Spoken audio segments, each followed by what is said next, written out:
Peggy 16.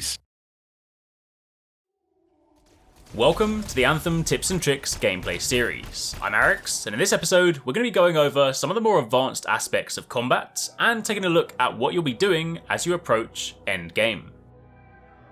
By now you should be familiar with your chosen javelin, whether you favour the versatility of the ranger, the speed and agility of the interceptor, the elemental mastery of the storm, or the sheer power and brute force of the colossus. Each javelin has their strengths and their weaknesses, and understanding these is incredibly important when tackling some of the more challenging content Anthem has to offer. While you are ultimately free to play however you like, and there is no wrong way to use your javelin, learning how your moves can complement one another can for sure give you the edge in battle. You may have noticed, whilst playing Anthem, that some combinations of moves, whether that be solo or in a team, result in combos. When used effectively, combos can dish out devastating damage, and are great ways to quickly and reliably take down some of the more challenging enemies that stand in your way. In order to pull off combos, you need to choose your moves wisely. When selecting your abilities, you may have noticed these icons here. This first icon is known as a primer, and the second icon is a detonator. Typically, primers are elemental moves that inflict some sort of status on the enemy, be that fire, ice, electric, or acid. Keep in mind that lower tier enemies are often primed very easily, meanwhile stronger, shielded enemies have higher resistances and thus require more elemental damage before the effect takes hold. Once an enemy is primed and the elemental debuff is applied, they are then ready to combo. Using a detonator ability on a primed enemy will then trigger a combo, and the resulting effect will vary depending on the javelin that you use. If you're playing as a ranger, then upon triggering a combo, you'll dish out large amounts of bonus damage to that single target on top of your ability. For the Colossus, you too will land a large amount of bonus damage, but unlike the Ranger, this time it's spread to the enemies in close proximity, allowing you to spread damage amidst a group. For the Storm, when triggering the combo, you will then spread that elemental debuff to nearby enemies, in turn applying that status to those in close proximity. And then finally, for the Interceptor, upon triggering the combo, you will inherit an aura based on the status applied to the enemy.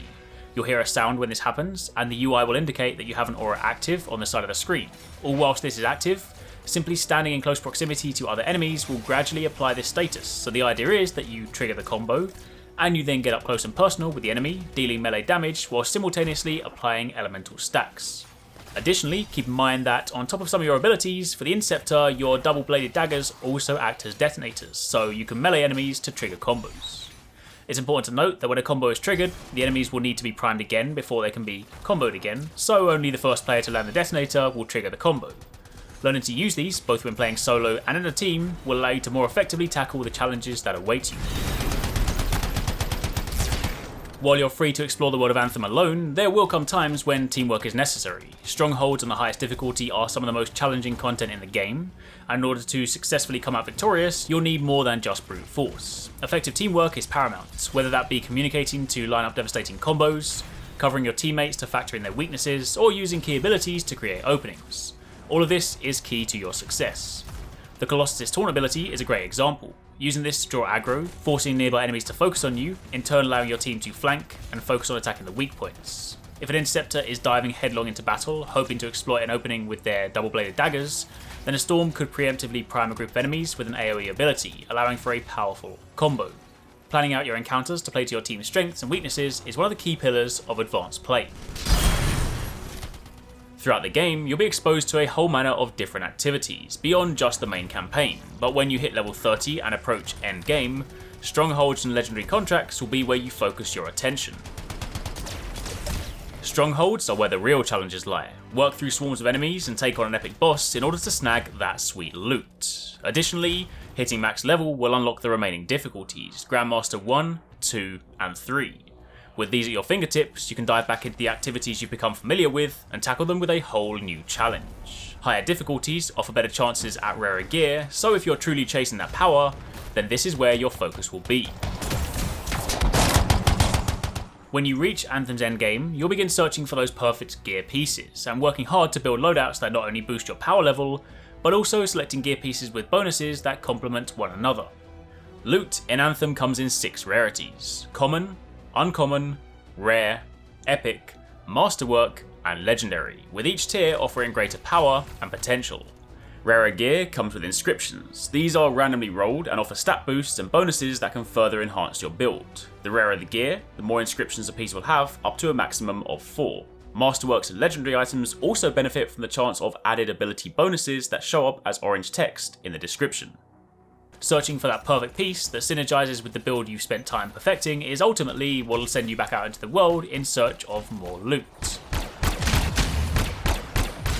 Of course, there's no such thing as one build to rule them all. After all, Anthem is a game of choice, so when you've settled on one build, it's time to think of another way to play. Remember, you can save your gear loadouts at the forge, meaning you can swap to your favourite loadout at a moment's notice, but more importantly, you can also use this to build loadouts for select situations. Is your team in search of some support, someone who can control enemies and create combo openings? Save that. Maybe you're diving into an activity and know that the enemies are especially weak to fire, then load up that fire build. Or maybe your team need a tank, then pull out a defensive build. Save your loadouts and experiment with your abilities to find new and exciting ways to play. Then finally, let's say you found a weapon or a gear piece that you really like, but the inscriptions aren't quite what you're hoping for. What do? Go back out into the world and hope that the item drops for you? I mean, sure, you could do that, or you could then turn to crafting. As you explore the world, you'll see nodes that can be harvested. These yield crafting materials.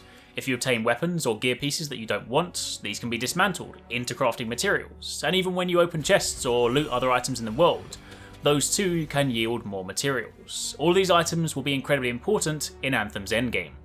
Crafting allows you to create an item of your choosing, and each time the item is crafted, the inscriptions are randomly rolled. You'll unlock new crafting recipes as you progress through the game and complete challenges. You can track these challenges in the menu, so if there's something you're really chasing, you can focus your efforts on that particular item. You'll unlock rarer blueprints too, so if you find an item that you particularly like early on in the game, then be sure to complete the associated challenges as you go to unlock higher rarity versions, so that when you reach end game, you can start crafting your chosen items in search of that perfect roll. That, freelancers, is it for this video. Now you have an understanding of some of the more advanced aspects of Anthem. All that's left now is for you to head out into the world and explore.